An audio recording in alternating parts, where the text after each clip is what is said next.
হয়ে এসেছে, আর একটু এরকমভাবে নেড়ে নিয়ে নামিয়ে দেবো। মশলাপাতি কিচ্ছু না, একবার বাড়িতে অবশ্যই ট্রাই করে দেখো। নমস্কার বন্ধুরা, আমি মনীষা, আর মনীষার রান্নাঘরে তোমাদেরকে অনেক অনেক অনেক স্বাগত। তো আজও চলে আসলাম নতুন একটা রেসিপি নিয়ে।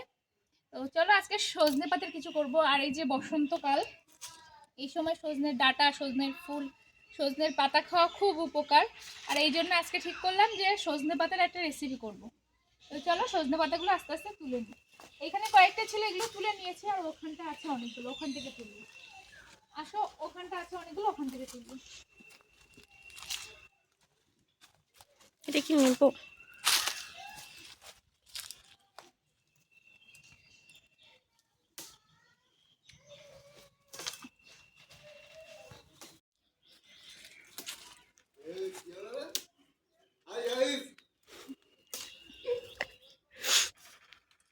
এই দেখো পাতাগুলো নিয়ে নিয়েছি, আর এইগুলো এখন চলো কি বানাই সেটাই তোমরা দেখবে।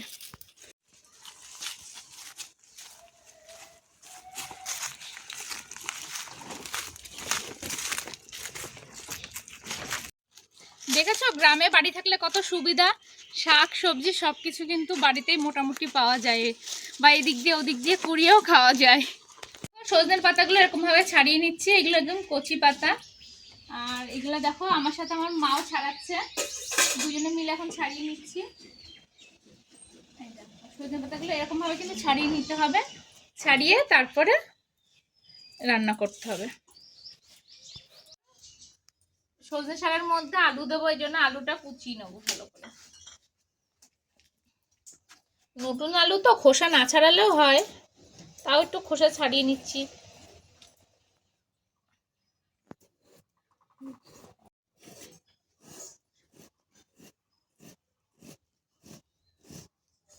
দেখো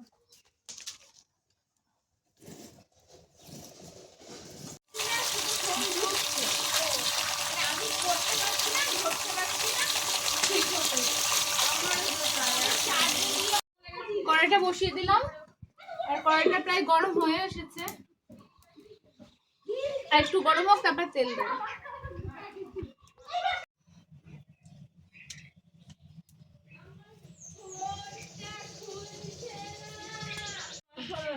আবার তাই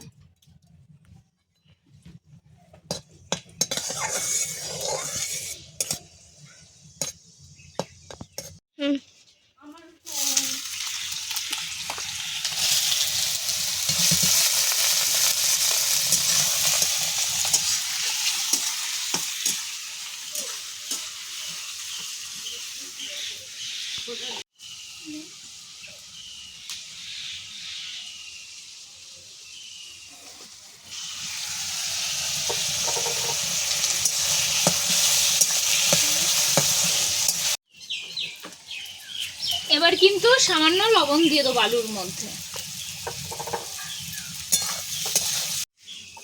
হলুদটা আমি আলুর মধ্যে দিয়ে দিচ্ছি,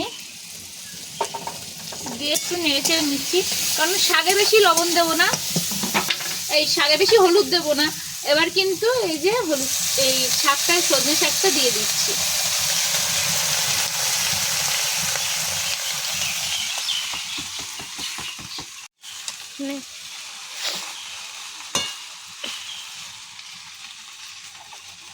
শাকের ওপরে একটু লবণ দিয়ে দেবো,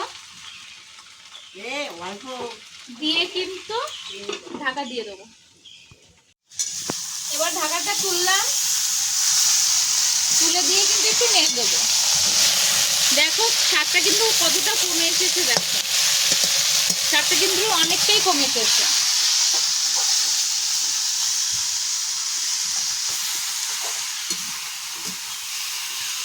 যেহেতু আমি ভিডিওগুলো বাপের বাড়িতে এসে করি, সেহেতু না আমার বাপের বাড়িতে চৈত্র মাসে নিরামিষ খাচ্ছে, এই জন্য সব রান্নাগুলো এই চৈত্র মাসটা, মানে এই এক মাস তো আর বেশি দিন নেই, এক মাসের প্রায় অনেক দিনই হয়ে গেল। তার যে কটা দিন আছে সেই কটা দিন তোমাদের সাথে কিন্তু নিরামিষ রেসিপি শেয়ার করব সব কিছু। আর তারপরে বৈশাখ মাস পড়লে তারপরে সব কিছু আবার আমিষ হবে, কিন্তু এই চৈত্র মাসটা যে কদিন আছে সেই কদিন সব কিছু নিরামিষ রেসিপি শেয়ার করবো। আর এদিকে দেখো অনেকটাই কিন্তু সেদ্ধ হয়ে এসেছে শাকগুলো, আলুটা কিন্তু তোমার তাড়াতাড়ি সেদ্ধ হয়ে যাবে, কিন্তু পাতাটা একটু টাইম লাগবে। এই জন্য বারবার কিন্তু ঢেকে ঢেকে এভাবে সেদ্ধ করে নেব। আবারও কিন্তু আমি ঢাকা দিয়ে দেবো। এইভাবেই কিন্তু করতে হবে। তুলে দিয়েছি, তুলে দিয়ে এরকমভাবে একটু নেড়ে চেড়ে নেব, যাতে পাতাগুলো ভালো করে নরম হয়ে যায়। আর আলু আর শাকটা কিন্তু একবারে মিক্স হয়ে যাচ্ছে, এভাবে একটু চেপে চেপে দেবো। শাকটা কিন্তু প্রায় হয়ে এসেছে, আর একটু এরকমভাবে নেড়ে চেড়ে নিয়ে নামিয়ে দেবো। দেখো পুরো কিন্তু মাখা মাখা হয়ে এসেছে। আলুর সাথে শাকটাকে এরকমভাবে মাখা মাখা করে নেবো, আর এরকমভাবে বারবার নেড়ে চেড়ে দেবো যাতে লেগে না যায়।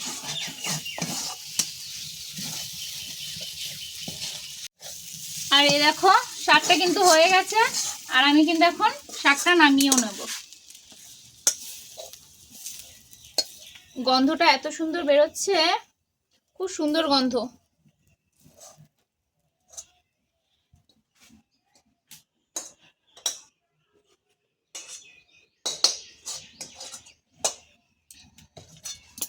দেখো শাকটা।